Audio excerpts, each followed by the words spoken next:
ہم صرف سکون لینا چاہتے ہیں اور لینے والے بننا چاہتے ہیں کہ دوسرا فریق ہمارے لیے سکون بن جائے. ہم نے تو سنا تھا کہ شادی کے بعد بہت مزہ آتا ہے اور بہت خوشیاں ہوتی ہیں اور بہت اچھی دوستی ہو جاتی ہے اور سب کچھ، اور یہاں تو اس بندے کو میری پرواہ ہی نہیں اور بے شمار گلے شکوے.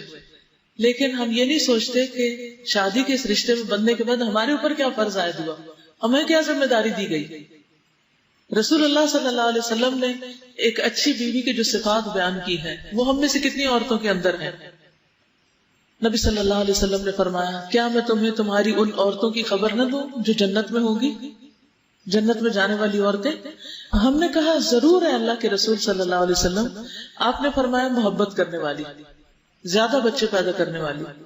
جب اسے غصہ آئے یا اس کے ساتھ برا کیا جائے یا اس کا شوہر ناراض ہو تو وہ شوہر کو کہتی ہے کہ میرا ہاتھ آپ کے ہاتھ میں ہے اور میں اپنی آنکھوں میں نیند کا سرما نہیں لگاؤں گی جب تک آپ راضی نہ ہو جائیں.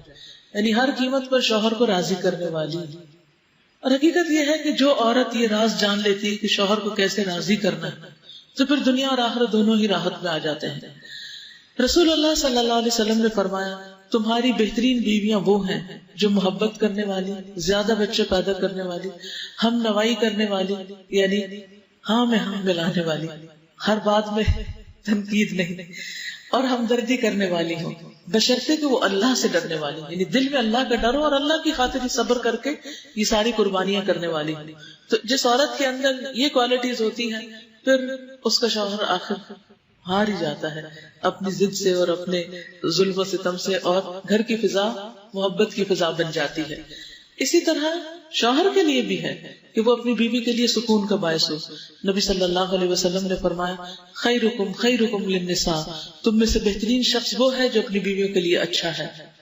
پھر اسی طرح عورت کے لیے خاص ذمہ داری کہ شوہر کے بلانے پر وہ اس کے پاس چلی جائے.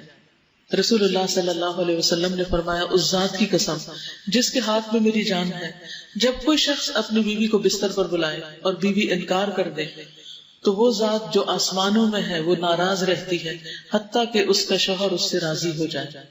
تو یہ بات جو ہے کہ عام طور پر اس کو بہت مس انٹرپریٹ کیا جاتا ہے اور یہ شو کیا جاتا ہے کہ اسلام بڑا ہی ظالمانہ مذہب ہے جس میں عورت کا تو کوئی حق ہی نہیں ہے، بس وہ شوہر کی غلام بن کر رہے. نہیں، اللہ سبحانہ وتعالیٰ نے شوہر کے مزاج کو جانتے ہوئے کہ اس کے اندر جس قسم کی آگ ہے اگر وہ ٹھنڈی نہ ہو تو بہت سے فتنے فساد پھیلائے گی، اس لیے عورت کو یہ حکم دیا کہ وہ اپنے شوہر کی اطاعت کرے اس معاملے میں، اور اگر وہ نہیں کرے گی تو گناہگار ہوگی.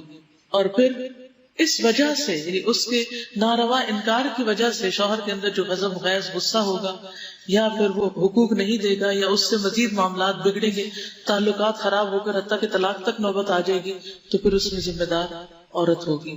یعنی اگرچہ شوہر کا ظلم وہ بھی اللہ تعالیٰ دیکھتا ہے، لیکن سبب کیا ہے، ریزن کیا ہے، روٹ کاز کیا ہے، اس کو جاننے کی ضرورت ہے.